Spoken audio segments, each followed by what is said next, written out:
Is RVing still worth it? The RV life, it has an allure of simplicity, mobility, maybe even financial freedom. And when I started making my channel in 2017, I had a big emphasis on the RV life because at that time I was literally going through the experience of selling my house and downsizing with the goal to try to relocate specifically to Florida.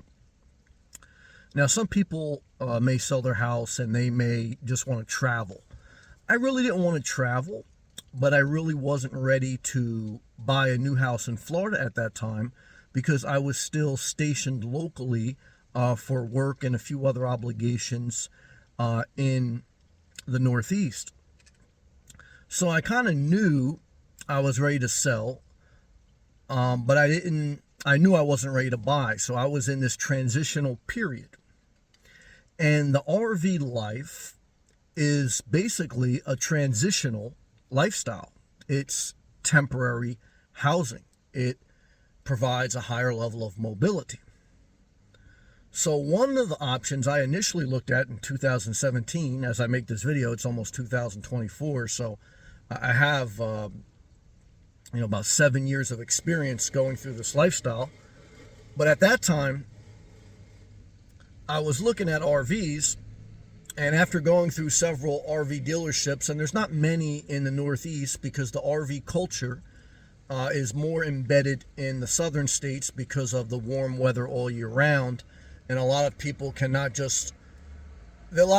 make that almost their permanent housing.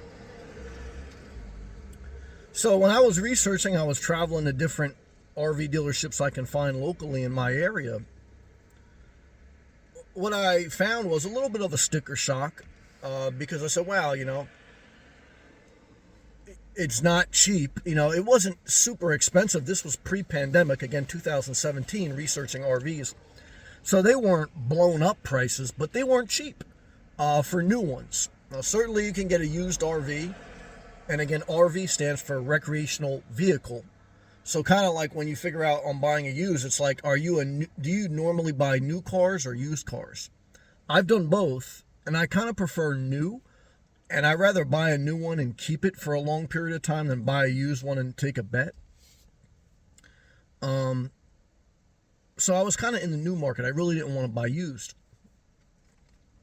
And even looking at some used ones, I kind of came to the conclusion, this is very big. This is the first major point that you have to ask yourself when you're considering the RV life, if it's worth it.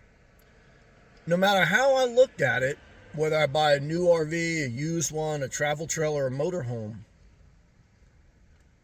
I said to myself, I haven't solved the biggest problem of the RV life, which is adding stability to parking. Where to park it? Where to park it? Where to park it? If you have a place to park it, then you may have solved that problem. If you own land, or if you're going to park on a relative's piece of property, or if you're going to be willing to pay for RV campgrounds or things like that. But again, in the Northeast, you don't have campgrounds all year round because it's too cold in the winter to RV. And it was actually defeating the purpose because it was costing me more than I really wanted to at that time. And it was kind of sticking me to, I can't go anywhere. I got to park this thing. And of course, we know about the gyms, the truck shops, the Walmarts, which I've slept at all of them. But what I realized is more eyes on me. And what I realized is more expense for me. So I came to the conclusion at that time in 2017, for a single person with no pets, no kids, that's the second thing. This is probably, I'll say, the top 5 things. This is the second thing you need to consider when you're talking about the RV life. Are you single or married? Or a couple? Do you have kids and a pet? See, the more people you have in your family, the harder it is because you have more people in a smaller space and you don't have stability and you can have like chaos. Okay, so there's exceptions, but this is what I was looking at. And I was saying, well, for a single person with no pets, no kids, I would do better, okay, out of a regular vehicle, the one I currently own, still own 7 years later, because I say I already own it. And two is, while I'm in this transitional period, I want to get ahead financially. And I just downsized. I sold a house. I sold or throw out most things. Don't worry about selling them. I threw out everything I own pretty much. So if I'm going to acquire something bigger, it's nicer to be able to stand up and have facilities. But one is the RV. You don't have the facilities really if you're not plugged in, if you're not at a campground. Of course, you have solar, but running water and all that. Bottom line is the cost and the logistics. And for the fact that I was single with no pets, no kids, it was easier then, to just live out of the current car I owned. And that's the number one thing I recommend if you're in a position based on your circumstance where you could just, if you're in a transition, stay in the current car you own, but have a plan, keep a job, and have a budget. And it's going to be very hard to get out of the lifestyle once you've started it, Because what happens is you start to get stuck in the state of transition, and you get scared to commit after a period of time. So I would say to you, when you start to look at the RV life, is it worth it? Where are you going to park it? Are you single? Are you married? If you're in a couple, if you have kids or pets, you're going to need a little bit more space. You may need to go to RV life. Then where are you going to park it? Now, how much cost are you incurring? And then what's your end goal? And that was important for me to keep reminding myself. I said, man, what's my end goal? Is it to live the RV life forever? Is it to travel forever? And I really didn't want to travel. I wanted to travel around Florida a little bit because I wanted to see exactly where I wanted to live, but I found that easier and more cost effective in a car than versus RV. And then I said to myself, what's my objective? Always ask yourself, what's the end game? Why? Because I make the reference, the parable, even though I'm totally against wars per se, but the biggest thing you have to assess when you go to war is what's the end game? What's the exit strategy? Because if you don't have an exit strategy, then you get stuck in a war forever. You get stuck in homelessness forever. And I've seen many nomads do that because they sell their house if they have one, or they get out of their lease. They spend a lot of money in an RV. They hit the road, and then they're probably losing money on their RV. They may not be saving that much. It costs a lot to buy or rent, and then they can't get back into their regular life, and they're stuck in war. They're stuck in homelessness. Because look, when you sell a house, definitely, and you don't buy one, buying a house is a 5-year or more commitment. But if you rent more than 5 years, then it becomes a little bit of waste of money. So, but let me focus back on the main message, because I'm not really talking about buying or selling. For me, it was about getting to Florida and eventually buying there. I mean, I kind of did know I want to buy there. So I said to myself, I want to save my ammo for buying land that I can live in. And I said, maybe I'll kind of find a balance in buying a piece of property I could legally live in an RV and then buy the RV. And that's what I did.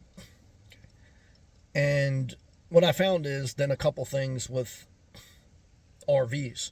One is, for probably about 10 to 20% of people, you're going to be sensitive to the off-gassing, the chemicals in an RV. Even if the RV is more than 5 years old, I bought a used one initially.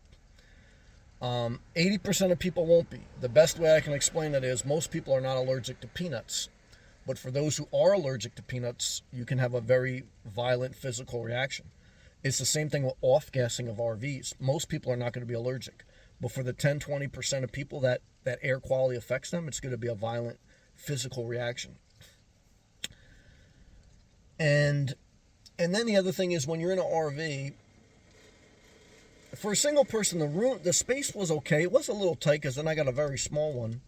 But one is usually then, if you're in some type of RV park or something like that, or campground that sells RV lots, you're close to your neighbors. So there's not that much privacy. There's some unique communities where you could eventually build a house. So, you got to shop around when you're buying land. But what I kind of found is, again, the RVs, it never really feels at home Okay, even though they're homey, they can be.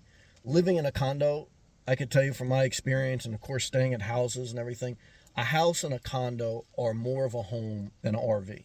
An RV, when you step in it, even though it has some of the bigger RVs, they have all the bells and whistles, and they may look cosmetically nice, you feel like you're in temporary housing. Like the walls are thin, the fixtures are cheap. Even though it looks nice, and I really don't care about vanity at this point in my life, it doesn't. After you've gone in them more than just the initial high, you realize you're sitting in a cheap piece of crap that isn't cheap. And initially, it may be okay, but long term, that kind of weighs on you emotionally, sometimes physically, and financially. So then you say to yourself, the RV life isn't worth it. I spent a lot of money. And that's why I was like, well, I'm willing to experience that if I still own the land, because then I could just resell the land. But of course, buying and selling real estate has fees, so you got to think about that. But is the RV life worth it?